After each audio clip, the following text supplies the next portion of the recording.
Kita lihat Bapak Ibu. Nah, maksud daripada hadis ini. Jangan nanti Bapak Ibu salah pula memahaminya.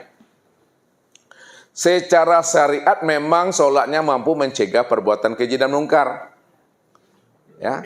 Tetapi secara makna hakikat, sholatnya tidak mampu mencegah perbuatan keji dan mungkar disebabkan ketika dia sholat, dia merasa dirinya yang sholat itu. Dia merasa dirinya lah yang berdiri itu. Dia merasa dirinya lah yang takbir. Dia yang ruku, dia yang sujud, dia yang iktidal. Padahal Allah mengatakan, Kif ya Muhammad, ana rabbaka usolli. Berhentilah engkau yang Muhammad yang mengatakan engkau yang sholat, yang berdiri, yang ruku, iktidal, sujud dan duduk. Ana rabbaka usolli. Akulah Rabbmu yang berdiri itu. Akulah Rabbmu yang ruku, sujud, dan duduk itu. Maka ketika seseorang mendirikan sholat, lalu dia merasa dirinya yang sholat, yang berdiri. Dia merasa dirinya yang ruku dan sujud, serta duduk. Maka sholat yang dia dirikan ketika merasa itu tidak mampu mencegah perbuatan keji dan mungkar. Ketika itu bukan bertambah dekat sholat yang dia dirikan kepada Allah, makin bertambah jauh Bapak Ibu dirinya dengan Tuhan. Ini yang dikatakan Nabi, seburuk-buruknya orang mencuri adalah orang mencuri di dalam sholatnya. Itulah maksudnya. Seburuk-buruk pencuri adalah pencuri di dalam sholatnya. Kapan dia mencuri di dalam sholatnya? Ketika dia merasalah dirinya yang berdiri, ruku, sujud, dan duduk itu. Dia memandang dirinya masih wujud. Dia memandang dirinya bersifat. Padahal dirinya sejak dahulu, sekarang, dan yang akan datang tidak pernah wujud dan tidak pernah bersifat. Itu maksud yang sebenarnya Bapak Ibu. Nah, makanya pantaslah orang yang mengaku-ngaku dirinya wujud dan bersifat, dikatakan Allah diri itu adalah najis. Itu yang disebut namanya musyrik. Jadi musyrik itu jangan Bapak Ibu pahami sebatas menyembah selain Allah. Sekedar meminta sesuatu selain Allah. Akan tetapi syirik yang sebenar-benarnya secara makna hakikat itu apabila masih ada wujud yang lain selain wujud Allah, itulah yang dikatakan syirik itu. Apabila ada wujud yang lain selain Allah, itu yang syirik. Maksudnya, apabila ada wujud yang lain yang memandang, yang mendengar, yang berkata, yang mengetahui, yang berkuasa, berkehendak dan hidup, yang berdiri, yang berjalan, selain daripada Allah, itulah yang dikatakan syirik. Kalau kita mengatakan kita ini yang melihat, Allah melihat, kita mengatakan pula diri kita melihat. Kita mengatakan diri kita mendengar, Allah adalah mendengar. Lalu kita pula mengatakan diri kita mendengar. Allah hidup, lalu kita mengatakan pula diri kita hidup. Itu yang syirik itu. Kenapa? Telah ada dua wujud di situ. Padahal dikatakan dalam bahasa haji untuk memurnikan akan keesaan Allah. Apabila bertemu dua wujud mesti mati salah satu. Apabila bertemu dua wujud mesti mengalah salah satu. Sebab kalau ada dua wujud berarti sudah ada dua Tuhan di situ. Padahal Allah mengatakan dirinya itu adalah ahad, dirinya itu wahdatul wujud. Dialah yang mengatakan dirinya yang fitrah, diri yang suci itu. Tidak ada diri yang lain selain daripada dirinya. Inilah maksudnya. Maka kenalilah sejati diri kita. Kenalilah seakmal diri kita.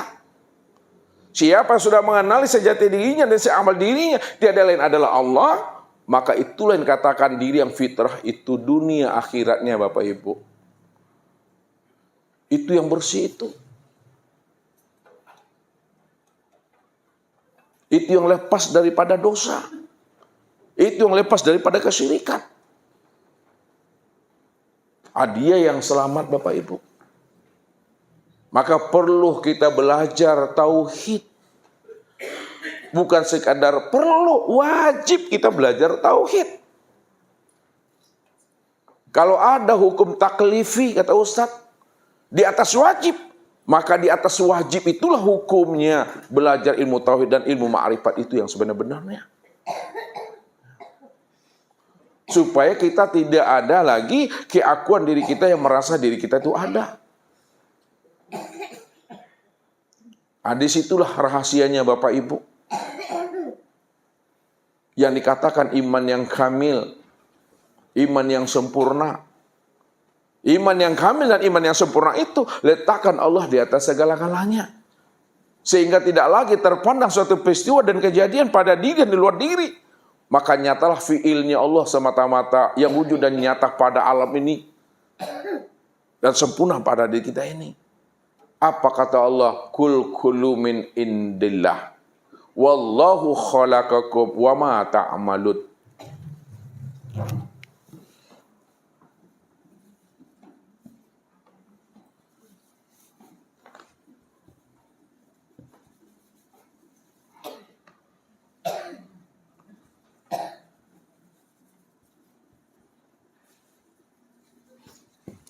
Katakanlah kullu min indillah. Tiap segala sesuatu semuanya itu dari sisi Allah.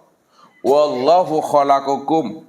Allah yang menciptakan kamu, zahir dan batin, Allah yang menciptakan itu. Wa ma ta'malun, dan apa-apa yang kamu perbuat.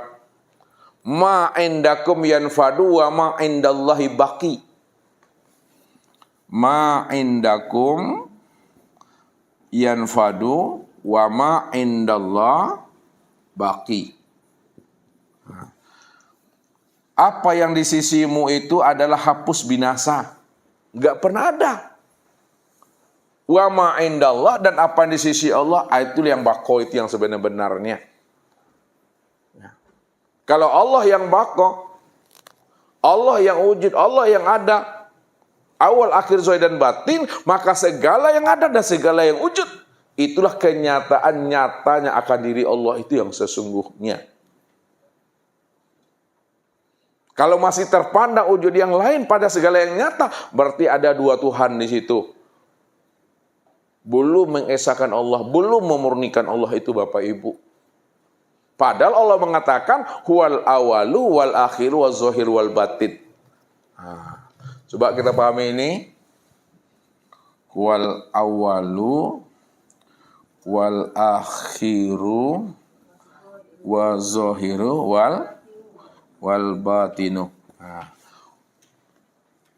Wal awalu. Apa maknanya itu Ibu? Dia yang awal. Apa maksudnya? Dia yang awal. Apa maksudnya itu? Apakah ada yang mengawali Allah? Tidak. Kalau tidak ada yang mengawali Allah, lalu apa makna wal awalu? Iya, awalnya tidak ada permulaannya. Itu maksudnya. Awalnya tidak ada ujungnya.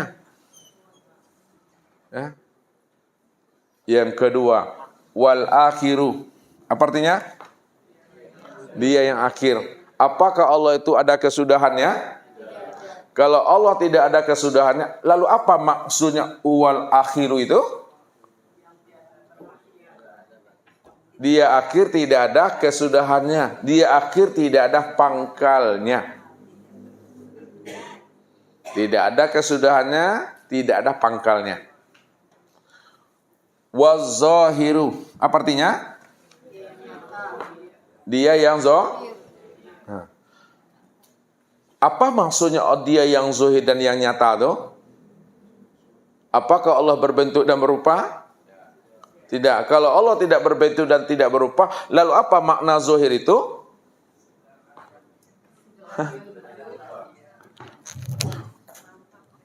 Allah berbentuk dan berupa?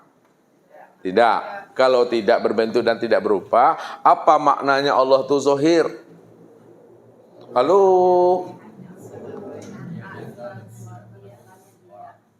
Apa Pardi? Dia nyata tiada berbentuk dan berupa. Dia nyata tiada berbentuk dan berupa. Kalau ada yang berbentuk dan berupa, bukan dia. Padahal dia cuma yang ada semata-mata. Itulah bingung aku. Allah lihat. Nih lihat satu-satu, mana nih? Mana orang ini? Dia yang zohir. Apa maksudnya tadi Pak? Artinya tadi apa tuh yang zohir? Artinya apa zohir? Nyata. Apa maksudnya dia yang zohir itu? Bahwa yang zahir hanya dia. Yang zohir hanyalah dia. Berarti dia berbentuk dan berupa? Tidak. Kalau tidak berbentuk dan tidak berupa, lalu siapa yang berbentuk dan berupa itu? Kayaknya berarti Allah itu berbentuk dan berupa tuh. Tidak juga. Itulah masalahnya. Lihat, ini bahasa Ustaz nih. Ya, jadi orang-orang yang diberi Allah anugerah pemahaman, dialah yang bisa menghantarkan itu. Ya. Waz-zahiru. Dialah yang zahir. Artinya, dialah yang nyata. Maknanya, dia yang zahir dan nyata itu nyata pada segala bentuk dan rupa. Pertanyaannya, kalaulah Allah itu nyata pada segala bentuk dan rupa, sedangkan di dalam ayat yang lain Allah menjelaskan dirinya laisa kamislihi syai'un mukhalafatu lil hawadis. Dia tidak pernah serupa dengan sesuatu. Memang benar ayat itu. Dia tidak pernah serupa dengan sesuatu. Tapi ingat Bapak Ibu, karena dia cuma yang wujud, dia cuma yang ada semata-mata, tidak ada wujud yang lain selain daripada dirinya. Itu maknanya dia zahir, dia wujud pada segala yang nyata dalam bentuk rupa yang berbeda. Walaupun segala bentuk rupa yang berbeda itu tiada lain nyatanya wujud dirinya tuh. Itulah nyatanya bentuk rupanya sendiri. Bahasa mudahnya. Walaupun Allah tidak berbentuk dan tidak berupa, namun segala bentuk dan rupa itulah nyatanya akan rupa dirinya yang sebenar-benarnya. Itulah yang dikatakan ainullah. Kalau ada bentuk rupa yang lain selain diri Allah, berarti telah ada dua Tuhan, telah ada dua wujud. Ya. Maka yang dikatakan yang zahir itu adalah nyata. Yang dikatakan zahir ini, lihat memahaminya. Zahir ini maknanya nyata. Zahir itu maknanya terang. Zahir itu maknanya jelas. Zahir itu maknanya wujud. Maka segala yang nyata, segala yang terang, seterang jelas, segala yang wujud, itulah sebenar-benarnya kezahiran nyatanya akan rupa dirinya. Ini wujud nih. Ini rupa. Berbentuk dan berupa enggak nih? Kalau ini adalah wujud berbentuk dan berupa, maka inilah kenyataan nyatanya wujud rupa Allah itu. Karena dialah yang zahir semata-mata. Namun kalau Bapak Ibu sudah paham, kalau dia yang wujud, wujudnya nyata pada segala bentuk dan rupa. Kalau Bapak Ibu sudah paham, maka cukup diam. Jangan dijelaskan. Kalau dijelaskan, lain yang ditunjuk, lain pula yang disebut. Contoh. Nah, ini contoh nih. Ya. Kalaulah ini wujud, zahir dan nyata, segala yang wujud, yang nyata dan yang zahir, itulah nyatanya Allah. Ya. Maka jangan ditunjuk, jangan pula dijelas-jelaskan lagi. Kalau ditunjuk dan dijelas-jelaskan, ya, maka lain yang disebut, lain pula yang ditunjuk. Ini nyatanya Allah, ditunjuk. Ini yang nyatanya Allah nih. Bukan. Ini apa nih? Mikrofon nih. Makanya kalau dijelaskan, maka yang disebut mikrofon. Padahal kita mengatakan segala yang wujud dan yang nyata adalah Allah. Sekarang ditunjuk mikrofon. Maka cukup Bapak Ibu diam saja. Sadari saja. Ya. Jangan diterangkan dan jangan dijelaskan lagi kalau sudah paham. Ya, bahwa segala yang wujud dan segala yang nyata itulah nyatanya wujud Allah. Jangan ditunjuk, jangan dijelaskan. Itulah yang dikatakan Rasul, man arafallahu kala lisanahu. Siapa yang telah mengenal Allah, keluarlah lidahnya itu. Diam lagi. Jangan dijelaskan juga. Contoh yang realnya. Kita sekarang duduk di mana nih? Di aula. Sekarang Ustaz mau nanya sama Ibu Atta ya. Ibu Atta? Apta. Nah, coba Ibu Apta jelaskan sama Ustaz, mana yang aula itu Bu Apta? Ini semuanya termasuk bapak-bapak nih. Tunjuk loteng, tiang, dinding, lampu ya. Ustadz bertanya sama ibu, mana yang aula itu? Lalu ibu tunjuk segala-galanya. Atap seng, kasau, dinding. Tunjuklah bapak-bapak tuh. Makanya sulit bagi Ibu Apta untuk menjelaskan sesuatu yang sudah dipahami. Sulit bagi Ibu Apta untuk menerangkan kepada Ustadz kalau Ibu Apta sudah paham mana aula itu. Sebab kalau Ibu terangkan aula kepada Ustadz, maka yang Ustadz minta adalah aula, yang Ibu tunjuk adalah loteng, dinding, tiang. Pas Daniel pula di situ.